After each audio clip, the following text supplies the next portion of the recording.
Welcome to the Logistics Point interviews. We are joined by Gerry Power, who is from TMX Transform, the UK head of country. And we're going to talk about online grocery and the UK market, Amazon. Gerry, thank you very much for joining me. Thank you for having me. I just mentioned two important things, which is the online grocery and Amazon. Yes. They seem to have a problem getting on into the market in the UK. Is there any specific reason why this? I think Amazon were trying to address the pain points in queuing and in payment and all of that kind of stuff. And I think for me personally, that's an issue that doesn't exist in that particular sector of the market. And I do wonder, therefore, is that part of it? I mean, I work in central London. I use these kind of stores. I shop with them. I don't see particularly that there is an issue there. So I wondered what necessarily we were trying to solve.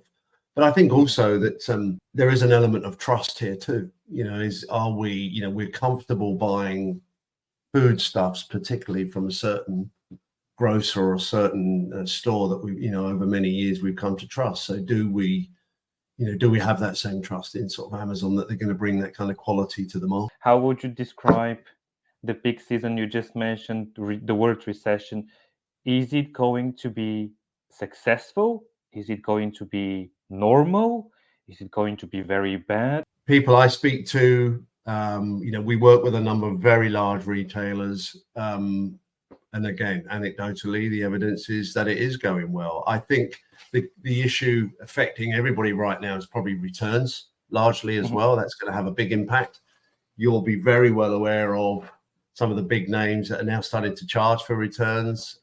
H&M, I think, came out a couple of weeks ago. I wrote a LinkedIn post about that. ASOS, people like that. And I think, it is an issue that everybody is facing now. I think today, and perhaps will affect some of the choices we make. But I think it's an issue that needs resolving. I think retailers have to start charging for returns. I think it's inevitable. We need to force a change in behavior somehow, and I think it's probably the right thing to do. But the pain for them is, what's it going to mean in lost sales? And I think there's always, if you're an early adopter of such a thing, some of the not everybody's doing it, and I think the brands that have come out and said they will start charging are probably going to see some short-term pain.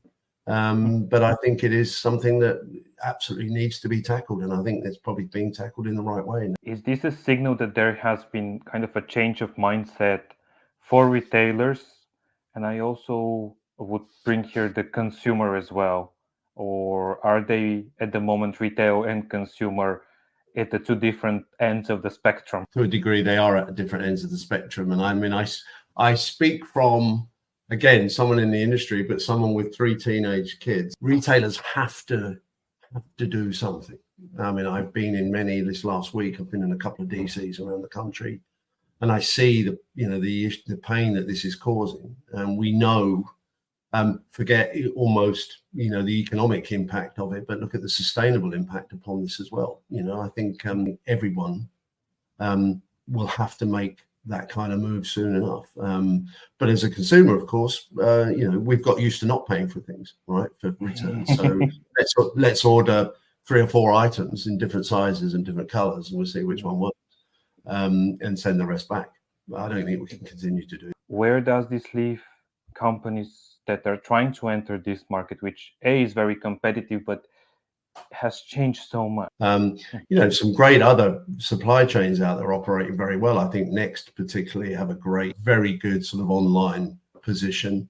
I love what they do. I think the fulfillment business it's certainly out there as a model. People are achieving it, but I think the cost of achieving it now for people, if they haven't already entered that space, is going to be very. Finally, what advice would you give to both retail, but also when you mentioned fulfillment, logistic operations, supply chain operations, procurement, because all of this is clearly connected? What steps should they take? Is it clear to see this is where we want to get to and this is how we get there? But I think investing in supply chain visibility is paramount. I think having that kind of visibility of stock, of inventory, through all stages of the supply chain is paramount. I think there's a lot of change going on in the world. I think there's an awful lot of economic uncertainty. There's sort of geopolitical sort of aspect to the decision making process.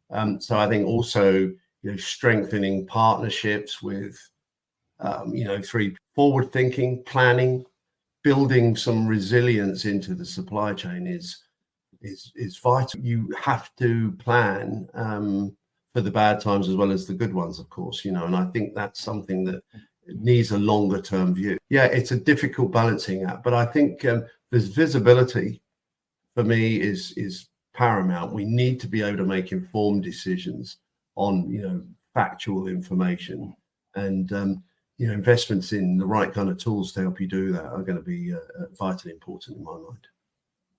Well, Gerry, thank you very much for your time, and for everyone watching. As usual, you can learn more in the description below. Thank you very much.